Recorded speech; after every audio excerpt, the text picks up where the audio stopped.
This week on Oasis by the Sea, Pastor Keith teaches Mothers and Miracles from John chapter 2, verses 1 to 11. Good morning. It has been a while. 4 Sundays I've missed, which means it's been 5 weeks since most of you heard me talk, and we've been in the book of John, so I know I'm going to have to do some reminding because that was a long time ago, and if you've lost that, I get it, and we always have visitors. And here's my opening question. I often open with a question. The question right now is, have you ever been pressed for time or maybe space?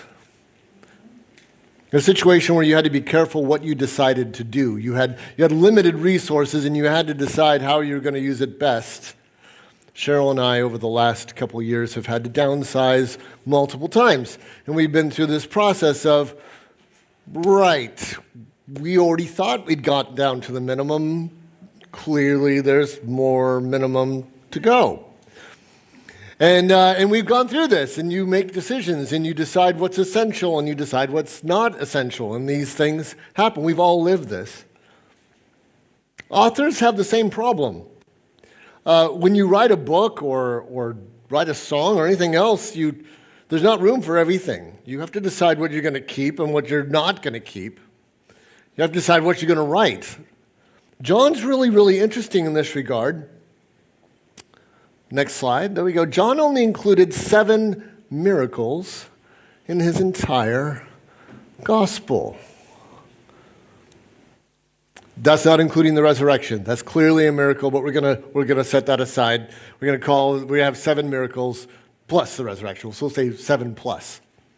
In comparison, in my Bible, the book of Mark is 10 pages shorter than the book of John and has 18 miracles. That's 2.5 times the amount of miracles that he talks about.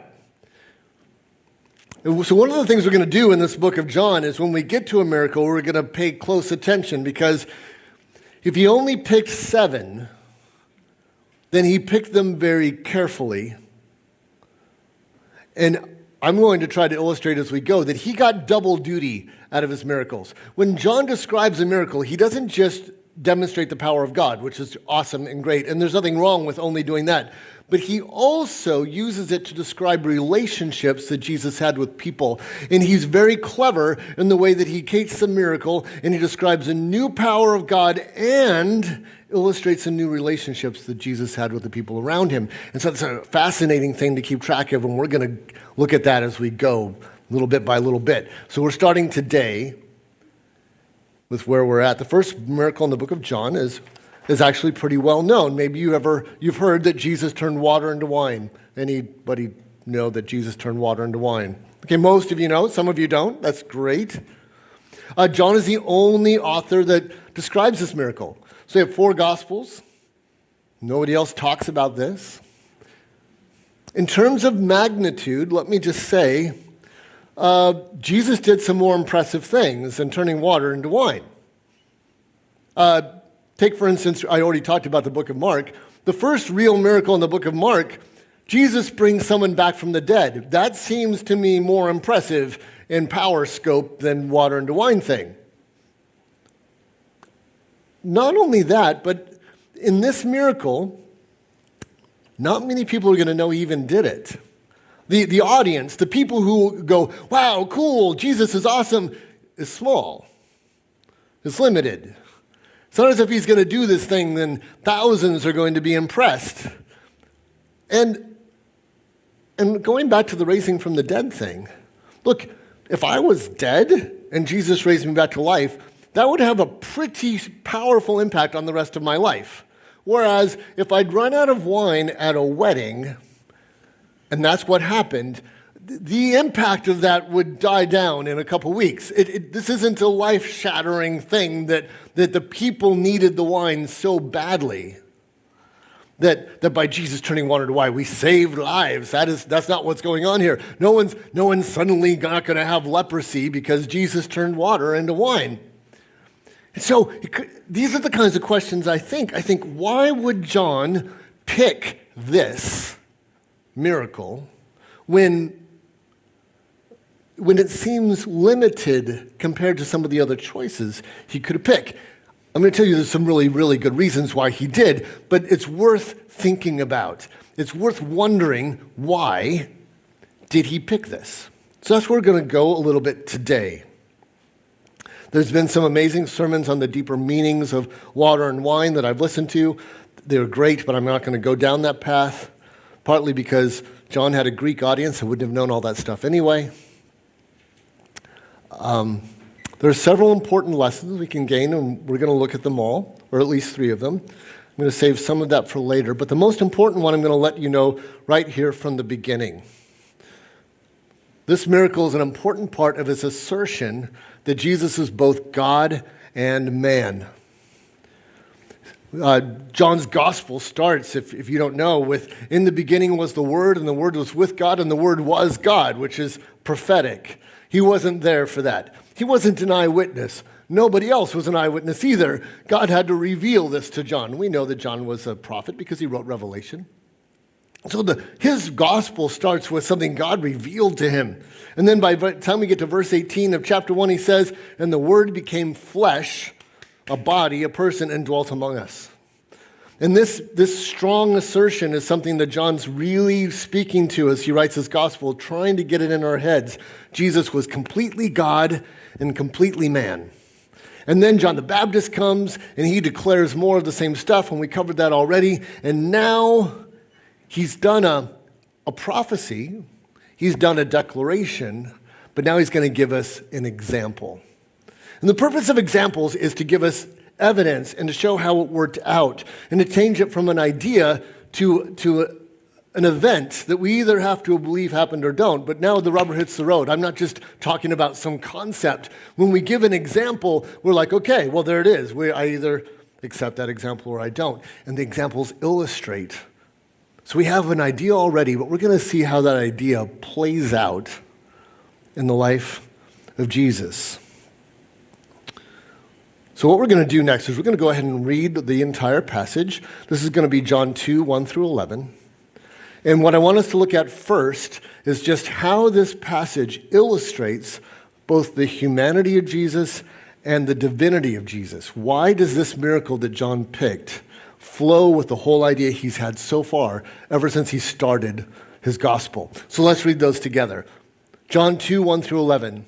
And on the 3rd day there was a wedding in Cana of Galilee, and the mother of Jesus was there. And Jesus was also invited, and his disciples to the wedding. And when the wine gave out, the mother of Jesus said to him, "They have no wine." And Jesus said to her, "Woman, what do I have to do with you?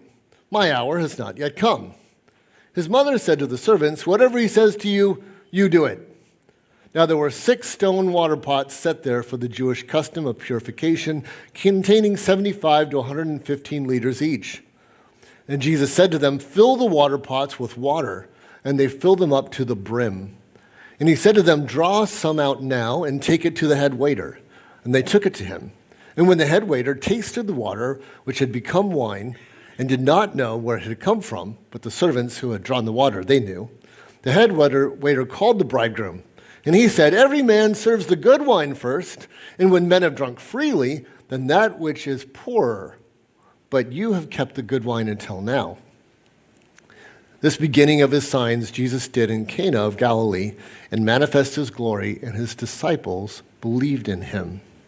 I'm going to point out something super obvious to you, but it's actually important in this gospel. The first thing we learn about this is that Jesus had a mother. Now, this might seem really obvious to you because you've celebrated Christmas every year of your entire known life, and you know that he had a mother Mary, and all this stuff is common knowledge to you. Here's the problem. If all you had ever read was John's gospel, you'd never read anything else. You'd never read Luke or Matthew. And then you'd read, John said, "In the beginning was the Word, and the Word was with God, and the Word was God." And then in verse 18 he says, "The Word became flesh and dwelt among us." You wouldn't know whether maybe he just went poof and was a man. He hasn't talked about that. He's never mentioned that he had a mom. You wouldn't really know. You knew that he was God once, and he's a human once, but this whole relationship that he had a family, he hasn't really explored that yet. And so he's using this miracle to introduce, hey, Jesus had a mom. That's a thing. That's a very human thing. Humans have moms. We also see that Jesus respects his mother despite the fact he seems to disagree with her. I just want you to know, we read in verse 4, "Woman, what do I have to do with you?" That is technically accurate. I find the tone unfortunate because in the original language, it is more respectful. That to me sounds a little, I don't know, "Woman, what do I have to do with you?" Like, in that, technically the words are right, but the tone is way off. That is not the way it reads in Greek. It is much, much more respectful than that. And you need to know that Jesus didn't speak to his mom like, "Woman, get out of here." Like that's not what Jesus did. It's very important. But nevertheless, what we do learn from verse 4 is mom has asked him to do something, and Jesus isn't sure. I'm going to strengthen that. He knows it's not time. Mom and Jesus are having a disagreement. Notice that his mother seemed to know exactly what Jesus could do. If you were here for our study on John the Baptist, we learned that John the Baptist did not realize his cousin was the Messiah until he showed up to be baptized. He says twice, "I didn't know. I didn't know." And then he comes into you're it. John didn't know. Mom knew. Now, if you've read Luke and Matthew, you'd know why mom knew. Like mom had an angel come, and clearly mom knew. Can you imagine Mary? That had to be the weirdest life ever. To have a child like this. We're going to talk some more about what that relationship must have been like. I think that's really interesting. And John has gone to great lengths to kind of give us a glimpse of what some of the struggles would have been in that relationship. We're going to come back to that. But the other key thing that we find out about Jesus is that he has power over the creation he made. He turns water into wine. That's impossible. In America, we have a scientist that we like to talk about. His name was George Washington Carver. He was a black man who was one of the earliest scientists who worked at a microchemistry level. He turned peanuts into all kinds of other crazy things. He did. But here's what he did. Peanuts have proteins and fats and blah, blah, blah, blah, blah. And he would harvest the peanuts for materials and then use those materials to build other stuff. Super awesome. Mad respect for the man. I could never do that. It was great. I just want to make it clear, though, the peanuts already had all the things necessary to make the new thing. He just rearranged it. There is nothing in water that can make wine. There's no protein, there's no fats, there's no acids, there's no nothing. There is nothing in water that could possibly turn it into wine. This is not possible. Jesus doesn't need a ceremony or sacrifices or symbols or tricks or props to transform water into wine. The power of Jesus to transform is another point that we're going to hit on several times as we go forward. Jesus' power to change in a way that is humanly impossible is central to his person. It's central to what he does. It's central to his mission of what he came to earth to do. And so, in one way, this miracle may not seem that impressive, and yet it definitely illustrates an important part of Jesus' character, that he is here to transform things. So like all human beings, Jesus had a mother. Like all human beings, Jesus didn't always agree with his mother. Is there a more... I was trying to think of things that we would have in common as human beings. There are definitely people who have never had a mom, or that it's a fairly small number. Is there really that many more common human experiences than disagreeing with your mom? That is foundationally human. Jesus is being portrayed here as foundationally human. He is experiencing relationships just like us. That's huge. And like all human beings, Jesus has to decide what to do with that conflict. We're going to talk about that later. But unlike all other human beings, Jesus casually does the impossible with no arrogance with as little public exposure as he can possibly get away with? Can you imagine if this had been some sort of magic trick? Do you realize how much effort would have had to have gone to pull that off? And then say, no, I don't want an audience, no one should know. See, that doesn't even make sense. It doesn't even make sense that you would go to that amount of effort and then not tell anybody. If you were going to do that much effort, you want everyone to see it. So takeaway number one. Oh yeah, I've skipped a few slides, haven't I? Takeaway number one. John illustrates how the divinity and humanity of Jesus coexisted in his everyday life. That's our first takeaway. But there are some other important truths illustrated here. How did Jesus manage the conflict with his mother? Jesus lived a sinless life, which meant he kept the intention of Jewish law. Do I have a slide for that one?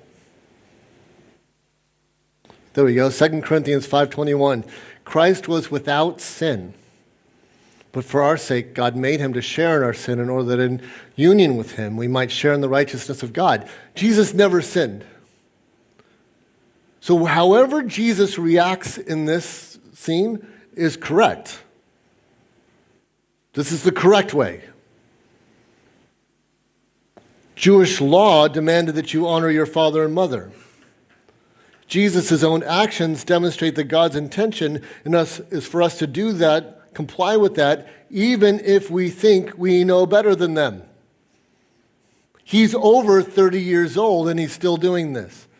As an adult child, he is honoring his mother even though he knows better than her. Right in verse 4, woman, what do I have to do with you? My hour is not yet come. He is clearly stated, I don't agree. But when she follows up in verse 5 and she says to the servants, whatever he says to do, you do it. She's just made it clear, I still expect this to happen, hasn't she? That's what's happened here. Jesus said, this isn't my time. Mom ignores him and goes, you guys, whatever he says to do, you do that. And she walks off. She clearly expects something to happen here. That's the expectation. And into this conflict, despite the fact that Jesus is right, he does what mom wanted. This would have been a lifelong issue for Jesus, wouldn't it?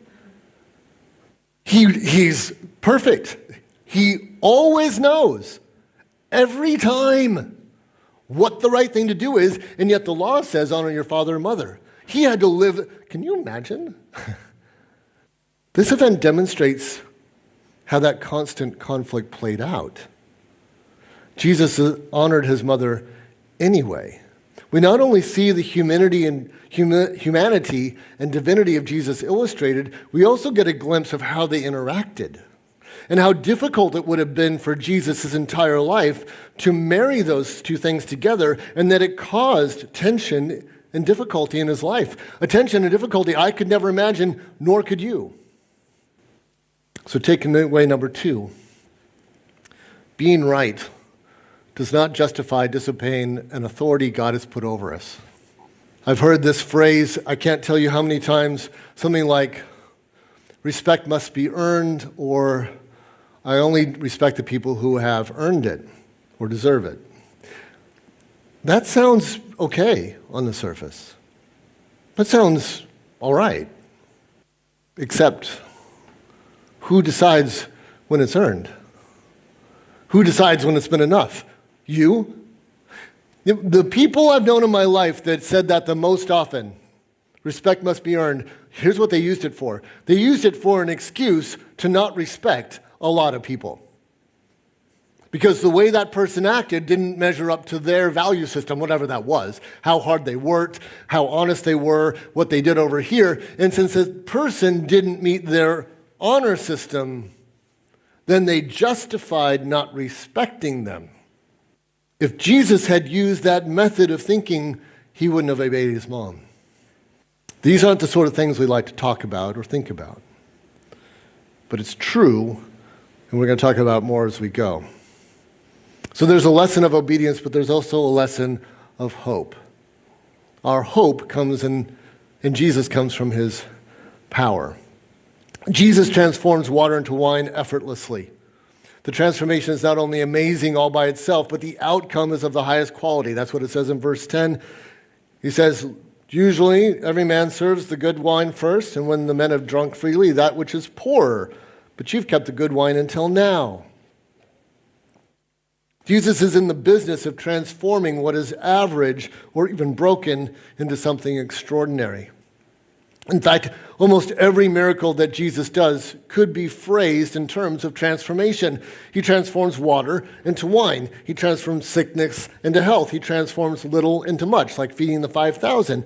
He transforms storms into calmness. He transforms death into life. He transforms weakness into power. He transforms sin into righteousness. This is what Jesus does. He transforms. And Jesus is not limited in any way when it comes to what he can transform. And that's our best and greatest hope, because we need transformation. We need it personally. Our families need it. Our church needs it. Our communities need it. Our nations need it. Our planet needs it. While I was gone, there was an opportunity for the congregation to put in some prayer requests. And I have to say, some of those prayer requests require transforming power to be met. I want you to be certain, and I want you to walk in confidence, knowing that if your problem requires transformation, that's okay. Jesus is not intimidated by how much he's going to have to change to get things right. He can do it. So our takeaway number 3 is this: nothing is impossible for Jesus to transform. But just because we acknowledge true ideas, and that's what we've done so far, doesn't mean we always know how to apply those true ideas. So what we're going to do now is we're going to take some time to see how each of these takeaways might look in our actual lives and how we might pull that together and maybe do things a little bit different.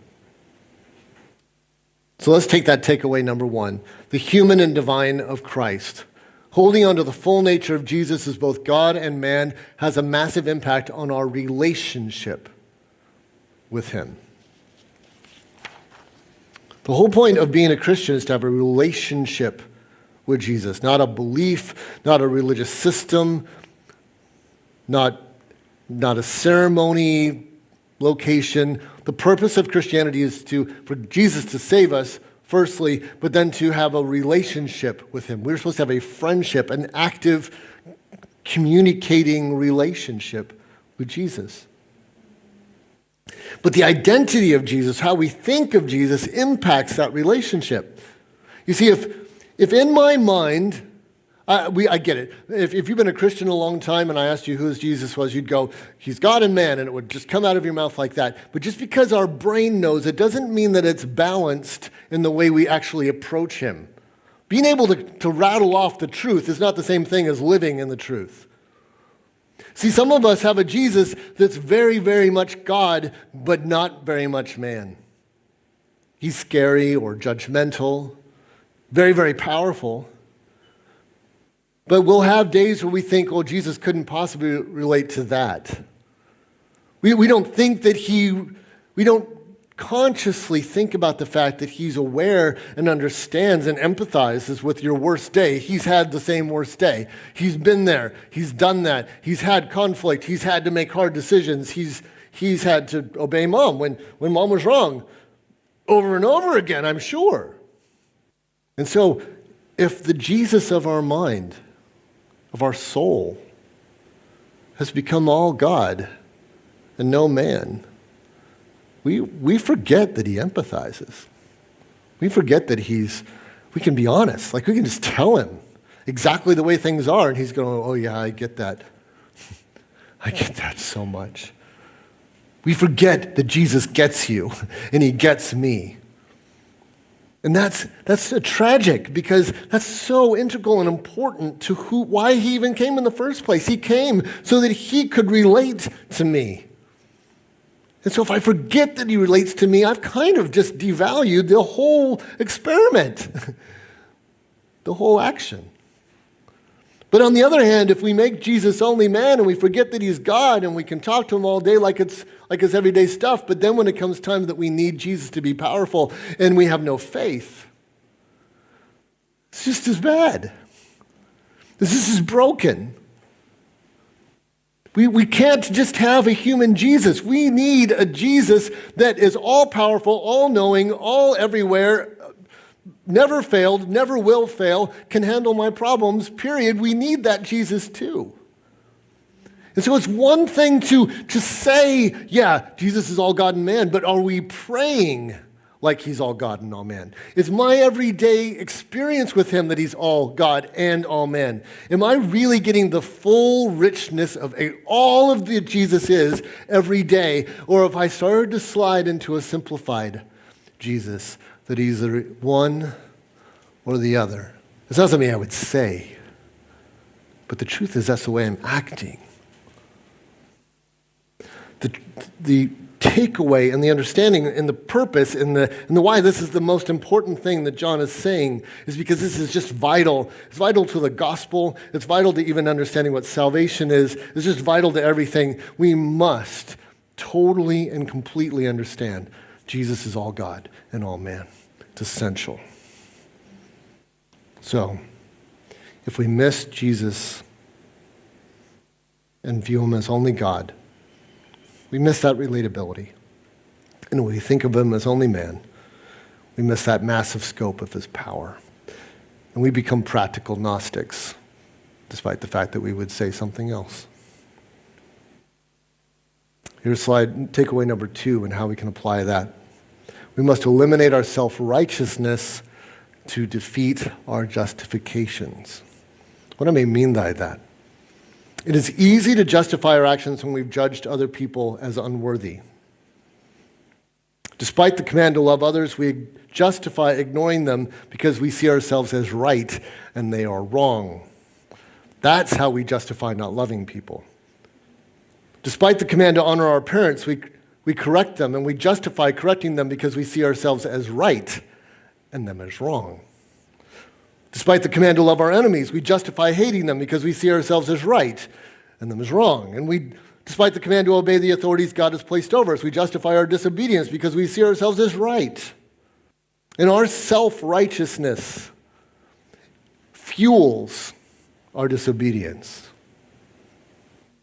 It keeps us from treating other people the way we should because we are so certain we're right. And as soon as we're right, we don't have to do that. And that is broken. Jesus demonstrated that even if we are right, God's standard is respect. It doesn't matter if you're right. It matters how you act. It actually points out that in the end, character is more important than how right you are. Who you are is more important than how right you are. Our character is what the law was designed to sculpt. Our character is what Jesus came to transform. Our character, how we treat people, how we feel about them, our patience, our love, our respect, is far more important to God than when we're technically accurate. There are times when we have to decide that the authority over us is in direct contradiction to God, and that it's impossible to do both things. Shadrach, Meshach, Abednego, Daniel are all very real examples of peaceful protest against ungodly laws. Nobody can live that moment for you, and as a brother in Christ, I leave that very hard decision to the conviction of the Holy Spirit. But I just want to be clear, those times are far more rare than we make them out to be. And even when Shadrach, Meshach, and Abednego and Daniel did all this stuff, it was peaceful, and they accepted the consequences boldly, something that we are less likely to do. Paul even goes so far over and over again to tell slaves they still have to obey their masters. Look, the entire relationship is wrong and broken. People shouldn't be slaves to other people. Yet, that is the situation, and Paul says, slaves, respect and obey your masters. That is hard. That is hard words. And that's what Jesus is emulating here in his relationship with his mom. He is living out as the Savior this principle that honoring those authorities is more important than being right. God did a miracle to support Jesus in his obedience. Consider that. That means we can ask God for a miracle in support of our obedience. If we're over in a place where we're like, God, this is so hard. How could you possibly ask me to follow that person? They're such a mess. They've made such an absolute disaster of this. How could you possibly ask me to follow them? We can ask God for a miracle. Jesus did. Go for it. Ask God to fix something, change something, get something else done, maybe replace them. Go ahead and pray. It's okay. That's what Jesus did. But we need to live more concerned with our direct actions and reactions than whether we agree with everybody else's choices. And I don't know about you, but I am far less certain that every opinion I have is justified compared to how Jesus must have felt, right? Like whatever confidence I have in my own rightness must be indescribably less than whatever confidence Jesus had that he was right. So, in application of what Jesus did, we need to take a hard look at how we treat other people when they aren't acting the way we think they should. Takeaway number 3. No trap that holds you can resist the rescuing, transforming power of Jesus. Feeling trapped is a horrible way to live. Feeling trapped at school, feeling trapped at a job, feeling trapped in a marriage, feeling trapped in the consequences of our own actions, feeling trapped by poverty or illness, blindness, addiction. Jesus can transform anything, even the traps that confine us. We are called to live a life of transformation. Romans 12:1 and 2 says, I urge you, therefore, brethren, by the mercies of God, to present your bodies a living and holy sacrifice acceptable to God, which is your spiritual service of worship. And do not be conformed to this world, but be transformed by the renewing of your mind, that you may prove what the will of God is, that which is good and acceptable and perfect. And here's a thought for you. See, when we became a Christian, when we met Jesus, he did begin transforming us. He did. So maybe it's less about us trying harder to change and more about realizing how we resist the changes he wants to make. We often, when we have some sort of transformation in our life, we put it on ourselves and we decide we're going to try more hard and we're going to try to do more. But here's the truth. Jesus is already trying to transform you. Our problem is we don't want to be transformed, particularly. We like ourselves the way we are. And the way that Jesus is trying to transform us, sometimes he's not doing it the way we like. Sometimes he's not taking, Jesus, that's not a good approach. That's not going to work on me. Or that's not the way, I have a problem over here. Why are you trying to change me over here? You know that's not the important problem. This is the important problem. And we decide for Jesus where he should and should not be working in our lives. Like we're some expert on how to fix this. Jesus is trying to transform you right now. Get out of the way and quit resisting him and change the way he wants you to change. Listen and quit. I know I'm being very direct right now. Me too. Me too. I need to get out of God's way. And instead of me defining where I need to go next, what is God doing now? What are the circumstances of my life sculpting now? What are the lessons sitting right in front of me that I should be listening to now instead of me chasing this stuff that I've decided that's important? How about just trust God's working on what he needs to already? He's doing it right now. Listen, grow, and allow him to change you because he wants to, and he is. Our hope is that God can change what we never could. I can't transform water into wine. I can't transform my marriage either. But Jesus can. And he does transform anything he wants to do. Jesus transforms everything he touches into the best Romans 8:28, we've already heard that today. We already know that God causes all things to work together for good to those who love God, to those who are called according to his purpose. That is transformation power, that he would take what is meant for evil. And he's like, no, I'll make that good. Don't give up hope. No matter what it feels as if it's trapping you, Jesus transforms, and he is strong enough. Here in John's gospel, early on, he introduces the miraculous power of Jesus. Instead of choosing the flashiest or most dramatic miracle he possibly could, he chooses one that illustrates the very real drama that Jesus faced, surely, every day of his life. The tension of being God and man in a world where every authority over him was actually inferior to him. Every authority that had ever been placed over him had always been inferior to him, and yet he had to be obedient every time anyway. So that we don't just see his power in the relationship between we don't just have an idea of the relationship between his divinity and humanity, we have an example of how they interacted. Let's learn from that. Let's pray. You've been listening to Oasis by the Sea. Thank you so much for joining us today. May God richly bless you until we see you next week at the Oasis.